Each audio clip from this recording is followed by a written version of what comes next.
first time I came across the Brahms sonatas, I was 5.5 years old, and David Oistrakh visited Basel.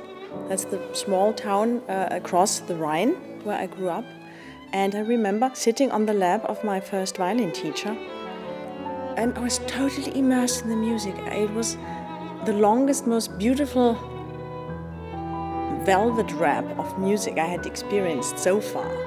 Brahms' music was engraved from that moment on as something perfectly suited for the violin, understanding the singing quality of that instrument.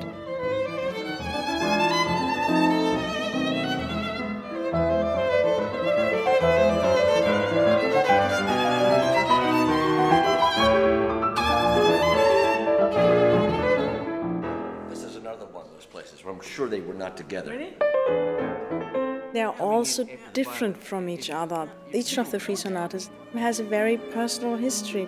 To me, the G major holds a very, very special place because it's such a private piece. It uses Clara Schumann's favorite Regenlied theme as actually a theme through the three movements.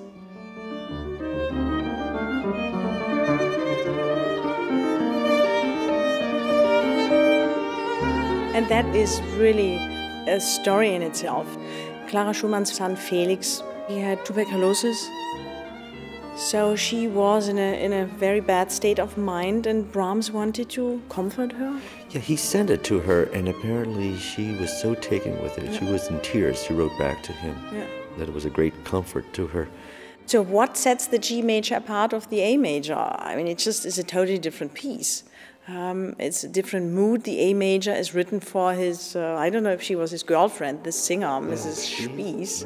And it's just the more welcoming, the more... Yes, there's that wonderful feeling that you are invited to the dance.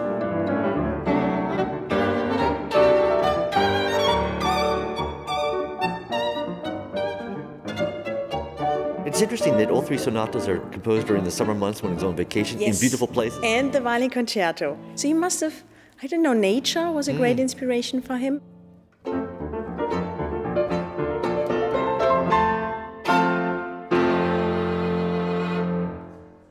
First prize, Lambert. Do some somersaults. I'm shocked. Backward somersaults. We have played the cycle over and over again. And for a long time. We have played them for 20 years. Not every year, God forbid, but we have revisited the pieces, and I do see also in the interaction between us much more of awareness for details, for sound colors, for interwoven dialogues.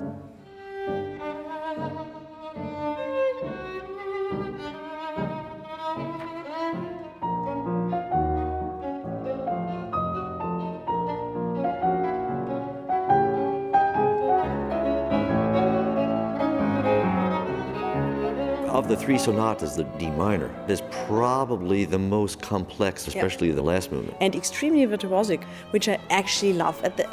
After a long Brahms evening, isn't it great to dig into something you can really... One more time.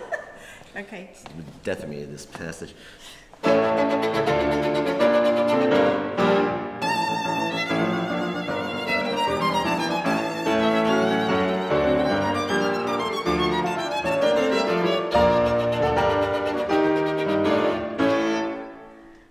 Yes, it's a time to record this, because you know we've played them, we've learned them, and we've lived with them. We just love the pieces. They're as ripe as a peach. Yeah, exactly. Now we just bring it all to this music, and Brahms is a composer who's not showing off, he's showing life, beauty, art. Yeah. It's wonderful.